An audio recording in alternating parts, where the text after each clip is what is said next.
अस्सलाम वालेकुम नाज़रीन, आप देख रहे हैं मेरा यूट्यूब चैनल और मैं हूँ हिबा अब्बास। और आज हम बात करेंगे पाकिस्तान की सियासत के हवाले से। और इस वक्त जो है वो केपीके की अगर ख़ास बात करें तो सोहेल अफरीदी को जब इमरान खान ने जो है वो वज़ीर आला केपीके के लिए मुंतखब किया और अली अमीन गंडापुर को हटाया, उसके बाद सियासत में एक नई हलचल पैदा हुई और हमने देखी कि उस वक्त जब वो इत्तेहादी हुकूमत ख़ास तौर पर केपीके की अपोजिशन बड़ी जो है मुतहरिक हो गई। उन्होंने सोचा अब तो हम जब अदम एतमाद ले आएंगे या गवर्नर राज लगा देंगे, लेकिन वो सारी चीज़ें जो हमें कहीं दिखने को नहीं मिली।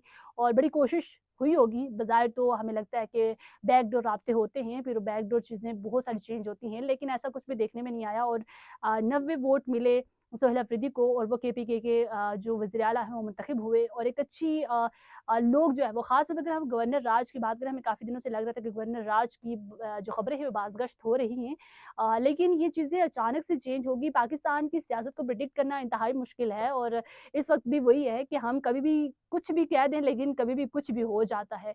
वो अलग बात है कि बहुत सारी चीज़ें जो है वो सिनेरियो बहुत सारा चेंज हो जाता है, आपको दिखाई कुछ देता है लेकिन असल में होता कुछ है। अभी जो है वो केपीके के हवाले से अगर हम बात करें तो अभी हल्फ जो है उन्होंने उठाया नहीं है सोहेल अफरीदी ने, क्योंकि इससे पहले जो है वो आपने देखा कि पहले तो सबसे पहले जो मसला था वो रेजिग्नेशन लेटर का था। अली अमीन गंडापुर ने जो फैसल करीम कुंडी गवर्नर है उनको लिखा, उन्होंने कहा पहले मिला नहीं, जब मिला तो उन्होंने कहा कि इनके दो सिग्नेचर है वो दोनों अलग अलग लगते हैं। इस तरह से चीज़ें हुई, लेकिन फिर भी सुबह जो केपीके असम्बली है वहाँ पर वोटिंग का अमल हुआ और वोट जो है वो सोहेल अफरीदी को पड़े और वो मुंतखब हुए।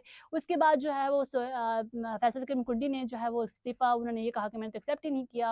वज़ीर आला केपीके को कहा गया कि आप जो है वो आकर बताएँ हमें और आकर इस्तीफ़ा दें। फिर कहाँ जो है वो अली अमीन गंडापुर थे, वो कहाँ जाने वाले थे। लेकिन फिर इस चीज़ को चैलेंज किया गया पेशावर हाई कोर्ट में, और पेशावर हाई कोर्ट ने आज जो है वो बाकायदा तौर पर कहा गया कि किसी लेटर से फ़र्क नहीं पड़ता, वज़ीर आला का जो इस्तीफ़ा होता है वो इस्तीफ़ा ही होता है, उन्होंने दे दिया तो बस दे दिया। अब जो है वो कल 4 बजे गवर्नर से कहें कि इनका हल्फ लें सोहेल अफरीदी का, जो कि वज़ीर आला केपीके नए वज़ीर आला केपीके हैं। और आपको पता है कि गवर्नर राज की बातें हो रही थी, लेकिन आपको मैं ये भी बताऊँ कि मैंने पिछली वीडियो में भी कहा था कि गवर्नर राज कभी भी नहीं लग सकता, क्योंकि वहाँ की आवाम इस चीज़ को एक्सेप्ट ही नहीं करती। उनको पता है कि अगर केपीके को छेड़ेंगे तो बड़ा मसला हो जाएगा, बड़ा जो है वो ख़राब होगा अमन। लेकिन क्योंकि केपीके अब जो इस चीज़ का मुतहम्मिल नहीं हो सकता या पाकिस्तान इस चीज़ का मुतहम्मिल नहीं हो सकता, ऑलरेडी इतनी खलफशार है अंदरूनी मुल्क में, तो ये सारी चीज़ें बड़ी जो क्रिटिकल हो जाएँगी। और ऑलरेडी आपको पता है कि एक सानिया हो चुका है मुल्क का और इसमें बड़ी चीज़ें हमें नज़र आई। उसमें इत्तेहादी जमातें हैं, उन्होंने अपनी बड़ी सियासत को तबाह किया। इत्तेहादी जमात ख़ास तौर पर हुकूमत की अगर बात करूँगी तो हुकूमत ने अपनी सियासत को मेरे ख़्याल से दाँव पर लगाया है। वो अब नून लीग इस मोड़ पर खड़ी है कि आगे कुआँ है और पीछे खाई है।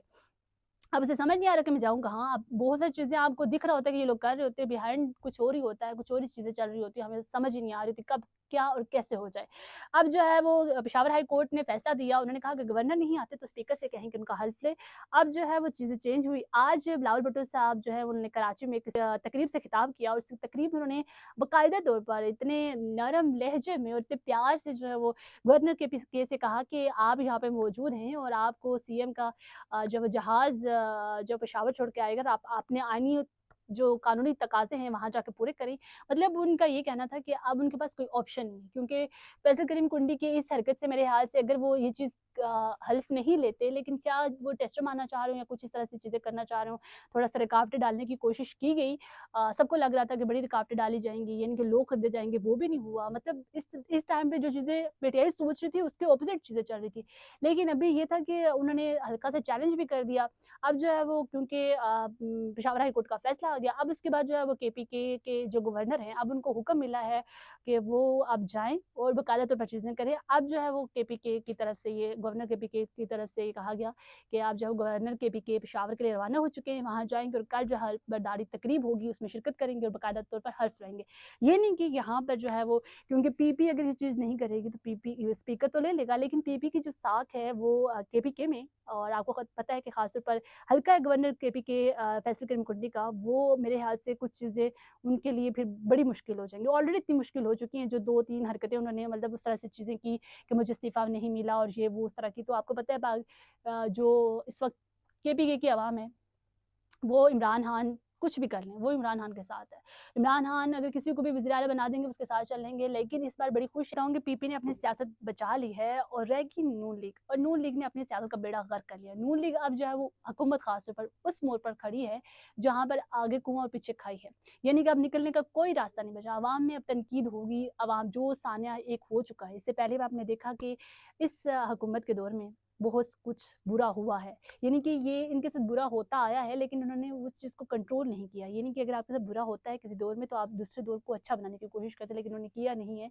लेकिन अब जो है वो, क्योंकि सीएम पंजाब हैं, वो हर जगह जाती थी, बड़ा प्रोटोकॉल उनको मिलता था, आवाम बड़ी खुश हो रही थी उनसे। वो कह रही थी कि मैंने बड़ा डिलीवर कर लिया है, मैंने ये प्रोजेक्ट ले आई हूँ, कभी सिंध को टारगेट कर रही थी। मेरे ख्याल से अब उनकी जो सियासत है वो अब तनकीद का शिकार होगी। और आपको पता है कि जो कल सान्या हुआ और मुरीदके का, उसके बाद तो मेरे ख्याल से नून लीग तो अपना बच-बचाव बड़ी मुश्किल से कर पाएगी। लेकिन पीपी ने अपना जो चीज़ें हैं वो अपनी ठीक करना शुरू कर दी। मुझे लग रहा था कल से कि शायद पीपी भी अपनी जो असल रसूख है वो खो देगी, लेकिन अगर केपीके में फैसल करीम कुंडी का हल्फ ले लेते हैं और उसके बाद वज़ीर-ए-आला केपीके सोहेल अफरीदी बन जाते हैं, तो फिर मेरे ख्याल से चीज़ें सेटल डाउन हो जाएँगी। केपीके में पीपी का जो एक पावर है वो थोड़ा-सा सही हो जाएगा, जिस तरह से होना चाहिए हो, पहले ऑलरेडी है। फैसल करीम कुंडी का अपने हलके में एक नाम है और वो बड़ा उसको ऑन भी करते हैं, लेकिन अवाम जो है वो ज़ाहिर है अवाम इमरान खान की है और केपीके में लोग एक्सेप्ट नहीं करते थे, इस चीज़ को एक्सेप्ट नहीं कर पाते कभी भी, अगर ये सारी चीज़ें ख़राब होती तो। लेकिन अमन के लिए ये ज़रूरी था। अब देखते हैं कि वज़ीर-ए-आला केपीके जो है वो कितना डिलीवर कर पाते हैं। क्या वो इन सारी चीज़ों के लिए तैयार हैं? क्योंकि ख्वाजा आसिफ ने कह दिया है कि उनको तो हुकूमत करने का कोई तरीका नहीं है, कुछ आता-जाता नहीं है। तो मेरे ख़्याल से जो सियासी लोग जितने भी बैठे हुए हैं, जो मिनिस्ट्रियों में बैठे हुए हैं, उन्हें भी नहीं पता होगा वो किस मिनिस्ट्री को कैसे डील करते हैं। फ़िलहाल के लिए इतना ही। अपनी मेज़बानी बाबाजी को दें इजाज़त। केपीके के लिए एक नया मोड़ आने वाला है और सोहेल अफरीदी के लिए बहुत सारी रुकावटें हैं। देखते हैं वो कैसे बुर करते हैं। मिलेंगे किसी और वीडियो में, तब तक के लिए अल्लाह हाफ़िज़।